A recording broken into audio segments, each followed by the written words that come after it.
I understand why they invited Tucker Carlson to Charlie Kirk's memorial service. He maintained a friendship with Tucker despite their obvious differences. Most people expected Tucker to give a simple tribute, but instead, Tucker painted the Lord of the universe as a victim of conspiring Jews. Jesus died for all of our sins. He went to the cross obediently. It was even in Gethsemane when he prayed, "Father, if there is any other way, let this cup pass from me, but not my will, your will be done." He went to the cross obediently.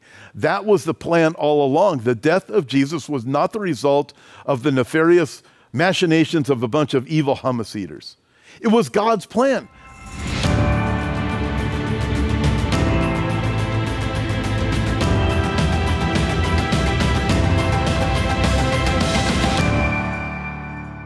The media drumbeat of lies about Israel and Gaza is taking its toll among conservatives, including evangelicals. And the longtime Jew haters in our midst are taking full advantage of the situation. Within a week of Charlie Kirk's assassination, Tucker Carlson began to tell the world what he said Charlie Kirk told him in private. Carlson told us that Charlie, here's the quote, felt that Bibi Netanyahu was a very destructive force. He was appalled by what was happening in Gaza. He was above all resentful that he believed Netanyahu was using the United States to prosecute his wars for the benefit of his country, and that it was shameful and embarrassing and bad for the United States, and he resented it. The thing to remember about Tucker Carlson is that he habitually spins everything subtly and not so subtly, altering facts and quotes in favor of his own position. I know of no one better able to spin things than Tucker Carlson. I believe Tucker when he says Charlie Kirk privately expressed concern about Israel and Gaza, but I don't believe for a moment that Charlie used the words that Tucker posthumously put in his mouth. And I have evidence on my side. On September 29th, the New York Post got hold of a letter from Charlie Kirk to Benjamin Netanyahu. It didn't sound like Carlson's version at all. Charlie began the letter saying, "One of my greatest joys as a Christian is advocating for Israel and forming alliances with Jews in the fight to protect Judeo-Christian civilization. Most recently, I am proud to have taken over Ambassador Huckabee's show on TBN, where we continually support Israel and the Jewish people." Was this just Charlie playing nice with the prime minister? Absolutely not. The rest of his remarkable 3,000-word letter proves it. It's an example of iron sharpening iron. The letter criticizes Israel for not doing a better job countering anti-Israel and anti-Semitic propaganda. Countering, in other words, people like Tucker Carlson himself. Charlie was deeply concerned that even MAGA conservatives were beginning to believe the lies, and his letter was about how Israel could better respond to those lies. And I want you to think of this also. It was Candace Owens who said just several days ago, she said the exact same thing. She says, "I have insider information," that's usually how it goes, about this so-called letter from Benjamin Netanyahu. She said, "Okay, Netanyahu, if that's real, why don't you release the whole letter?" Guess what? He did, and continually Candace Owens is also being exposed as being a liar when it comes to the people of Israel and what's really going on. Listen, when you look at Charlie Kirk's letter to Netanyahu, listen, it's more than being nice. That's working to help. He wrote this: "My team and I have spent months analyzing these trends and debating ideas that could help you and your country push back against these disturbing developments." So this was not just him. It was his whole team. That means he spent money. It was a serious commitment to help Israel, even though the country had not asked for such help. Well, let's work through this with a few different points. Point number one is this: the lies are spreading and they are working. The lies being told about Israel and the Jewish people are being repeated so often, even conservatives and Christians are beginning to believe them. The consequences of these lies are not limited to opinion polls or public discourse. They have eternal significance. Let's take a closer look at how these falsehoods are being packaged and delivered by trusted voices. So Tucker Carlson says that Charlie saw Netanyahu as a destructive force. Nope. Charlie went to great lengths to help Netanyahu. Charlie had concerns, but not with policy. His concerns were with Israel's ability to fight back against the lies from people like Tucker. It turns out he and his team had some great ideas that I hope Israel implements. On September 27th, President Trump suggested that people read Douglas Murray's book on democracies and death cults. The Manhattan Institute says that the book shows that no less than the future of the Western world is at stake in the Israeli-Palestinian conflict. And a person calling himself Dr. Fabiano Corvelli replied to the president's post saying, "This book is biased. It doesn't mention the race which was responsible for over 60 million deaths in World War II. Elsewhere, Corvelli claims that he is a pro-Israel Christian with strong Jewish ancestry." Well, let's get this straight. He's pro-Israel and a Christian who holds Jews responsible, get this, for 60 million deaths in World War II? Here's what this pro-Israel Christian said on August 4th. Listen to this. "If you are a U.S. citizen, welcome to your new country, the United States of Israel, and you better adjust to the new agenda or you will be punished." Listen, if it were just one guy with a social media account, it would not be a big deal. But this is rot spreading everywhere. It's in the process of going mainstream among both liberals and conservatives. And recently, Tucker Carlson said Bibi, meaning Benjamin Netanyahu, is running around. This is a fact. I'm not guessing, get this, I'm not guessing about this because I talked to people he said it to. He is running around in the Middle East, his region, and his own country, and telling people point blank, just stating it, I control the United States. I control Donald Trump. He's saying that, and again, I'm not guessing at all. That is a fact. Guess what else Tucker Carlson said was a fact? As he interviewed the nun with a mustache. I watched the program. Maybe some of you did. You talk about lies flying out of that program. Tucker Carlson knew that the whole program was built on lies, and he still put it out there anyways. I watched it. Listen, Tucker wants to outrage every American that hears him. He would especially like to raise the ire of one particular American, President Donald Trump. Tucker seems to have lost his former influence with the president, and I'm sure would like to have it back. How better to turn the president away from Israel than by making it sound like the prime minister is running around humiliating the president? Tucker wants Donald Trump boiling mad at Bibi, Netanyahu, Israel, and Jews in general. That fits Tucker's agenda. And think on this. One of the most dangerous tactics of deception is when it comes wrapped in familiarity. When the voice we trust becomes the source of the poison. Point number 2, trusted voices are becoming dangerous influencers. So some of you are old enough to remember Walter Cronkite. I certainly am. I was young at the time. But he was an American broadcast journalist who served as anchorman for the CBS Evening News from 1962 to 1981. And during the 1960s and 1970s, he was often cited as the most trusted man in America after being so named in an opinion poll. Let that sink in an opinion poll. So people thought, oh yeah, they believed it. Now check this out. Cronkite received numerous honors, including 2 Peabody Awards, a George Polk Award, an Emmy Award, and the Presidential Medal of Freedom. But what many people don't know now and didn't know then is that Walter Cronkite was a globalist. And I have him on film saying that he is proud to be at the right hand of Satan, helping to build Satan's global empire.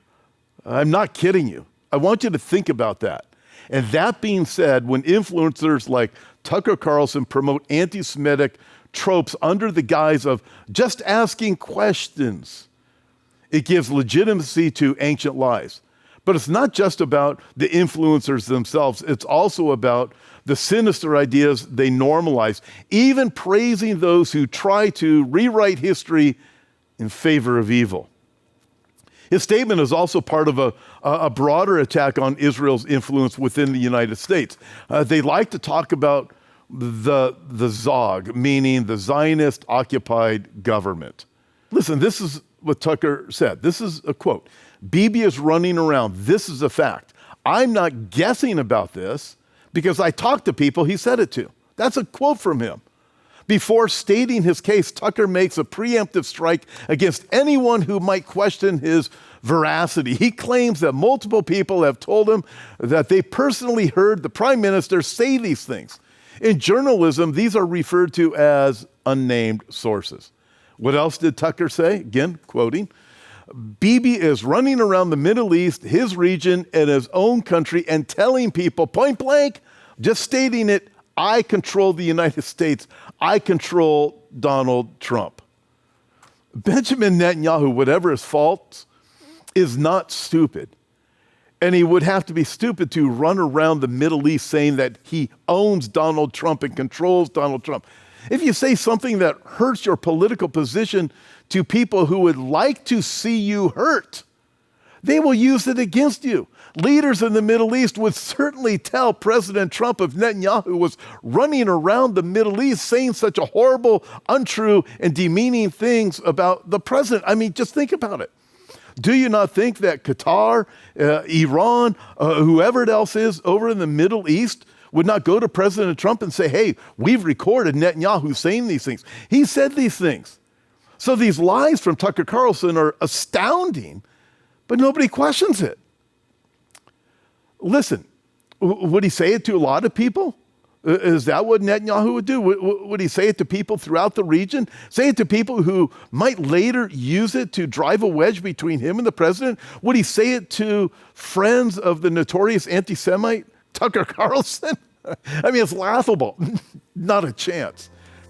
At Hope for Our Times, our mission is to spread the hope of Jesus Christ through the Word of God.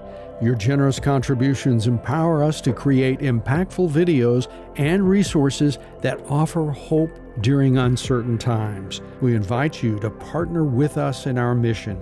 If you feel called to support us, please visit our website at hopeforourtimes.com, where you'll find various ways to contribute financially. Additionally, donations can be sent by mail to Hope for Our Times, 1281 North State Street, Suite A311, San Jacinto, California, 92583. Your partnership directly fuels our efforts to develop new resources and connect with a wider audience. By partnering with us, you become an integral part of our mission to share the hope of Jesus Christ with a world in need. And now let's return to the Tom Hughes Report. I can imagine Netanyahu reminding people that the United States stands behind its government. That, my friends, is true, at least for now. He might say that Donald Trump is his friend and a loyal ally. That's true too. But he would gain nothing by using the foolish words, I control. Tucker Carlson is not telling the truth.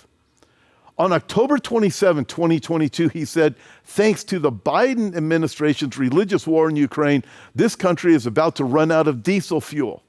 First, I see no evidence that the Biden administration viewed its support of Ukraine as a religious war.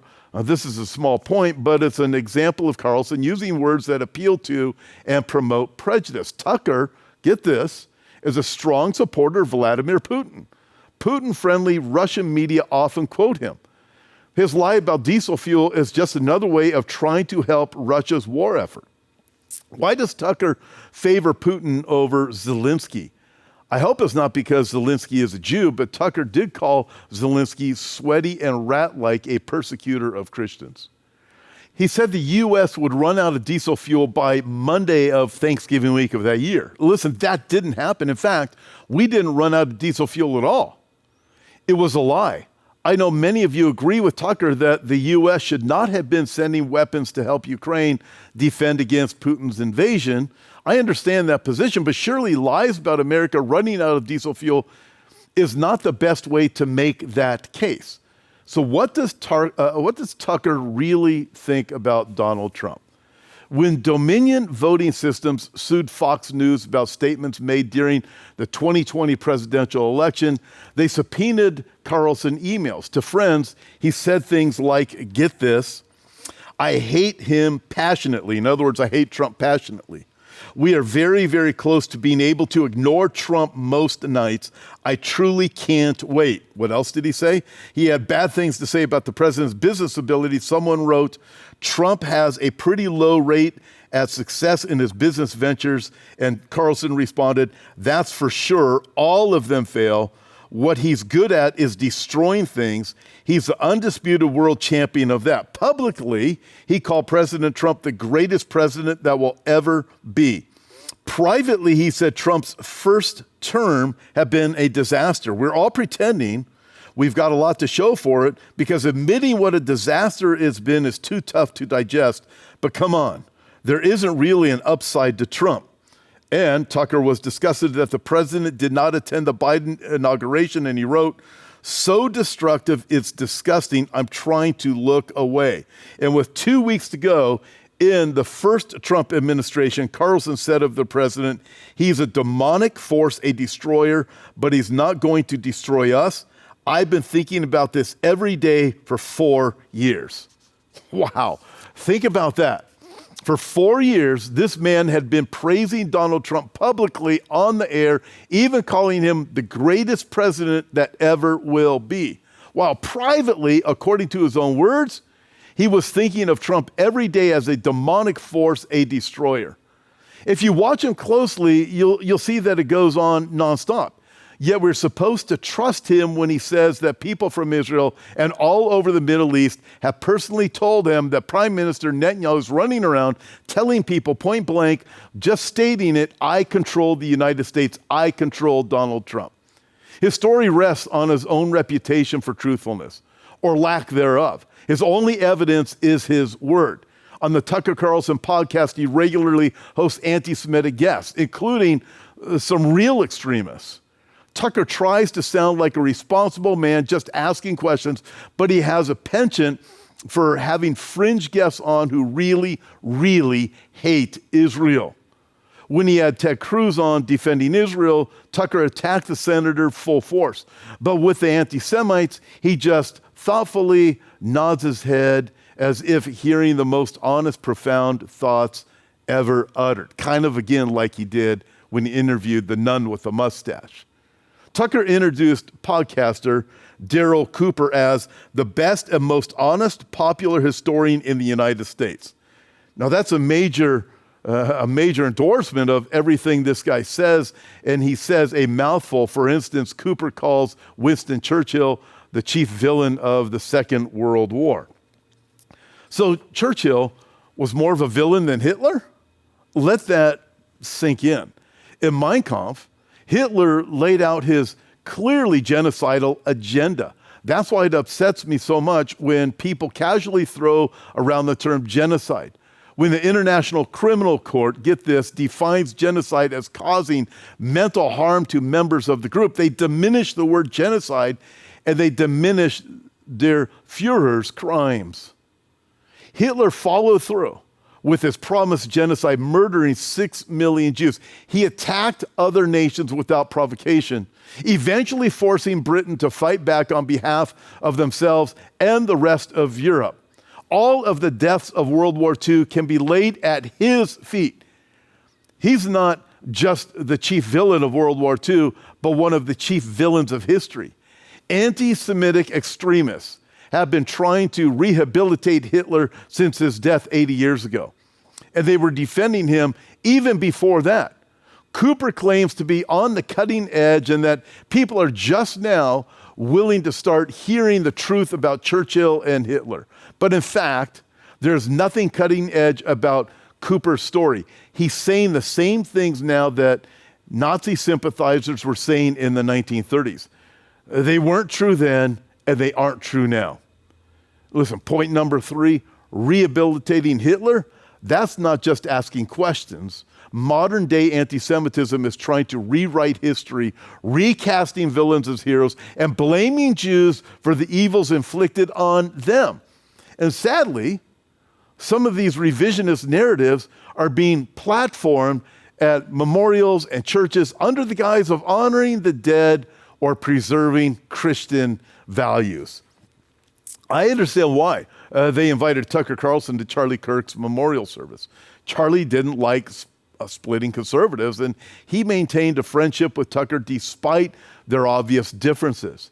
Most people expected Tucker to give a simple tribute, but instead, he used the platform, he used the occasion to further his anti-Jewish agenda. Think again about what he said. Again, a quote from Charlie Kirk's memorial. This is what Tucker said, his quote. "I can just sort of picture the scene in a lamp-lit room with a bunch of guys sitting around eating hummus, thinking about what do we do about this guy telling the truth about us? We must make him stop talking." He went on to compare Charlie's death to the Lord's crucifixion. The Anti-Defamation League said Carlson's remarks dangerously reinforced the belief that Jews killed Jesus and that Jews have been a malevolent force, throughout history. This anti-Semitic myth has led to expulsions and murders of Jews for centuries. Listen, hummus would not be invented for another 1,000 years, but while not exclusive to the Jews, it is closely associated with Jewish culture. Tucker knew what he was doing. While others at the service praised Jesus, Tucker painted the Lord of the universe as a victim of conspiring Jews. Jesus died for all of our sins. He went to the cross obediently. It was even in Gethsemane when he prayed, "Father, if there is any other way, let this cup pass from me, but not my will, your will be done." He went to the cross obediently. That was the plan all along. The death of Jesus was not the result of the nefarious machinations of a bunch of evil hummus eaters. It was God's plan. Jesus died because he loves us. And the one that was fooled in all of it was Satan himself, because Satan entered into Judas that Jesus would be betrayed and sent to the cross and die, but Satan had no idea that Jesus was going to rise from the grave, and it was at the cross that Satan was defeated. Listen, it seems clear now that President Trump has about had it with Tucker Carlson. Carlson accused Trump of complicity in dragging the United States into another Middle Eastern war. This will end his presidency, he warned. The president said on Truth Social, "Somebody please explain to kooky Tucker Carlson that Iran cannot have a nuclear weapon."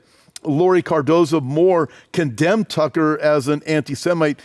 She says he called her to beg her to apologize and retract the statement. When she refused, he told her that she had lost her way as an evangelical. She says, "I explained to him that he clearly hadn't made it past the book of Genesis, which clearly states, 'I will bless those who bless you, and I will curse him who curses you.'"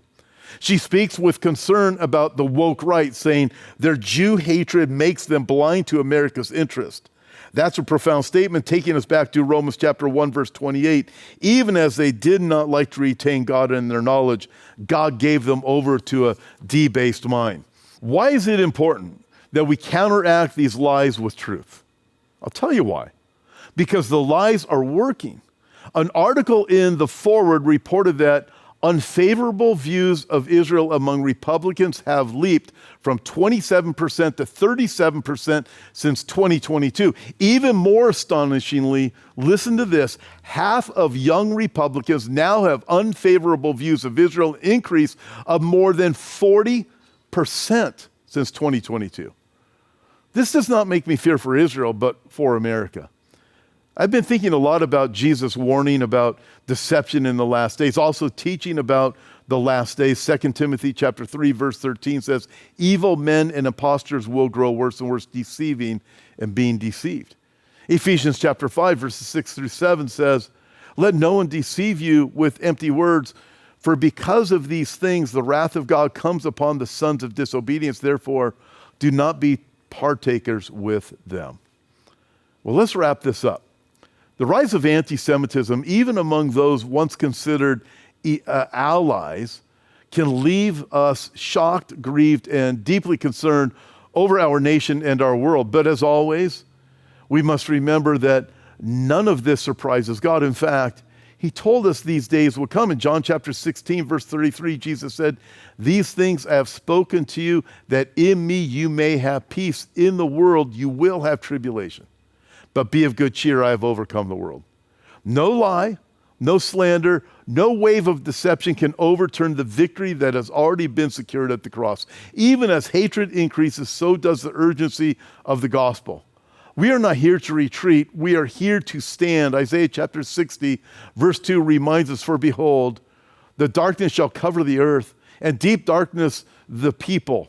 But the Lord will arise over you, and his glory will be seen upon you." When others spread lies, we speak truth. And when they stoke fear, we point to the hope that is only found in Jesus.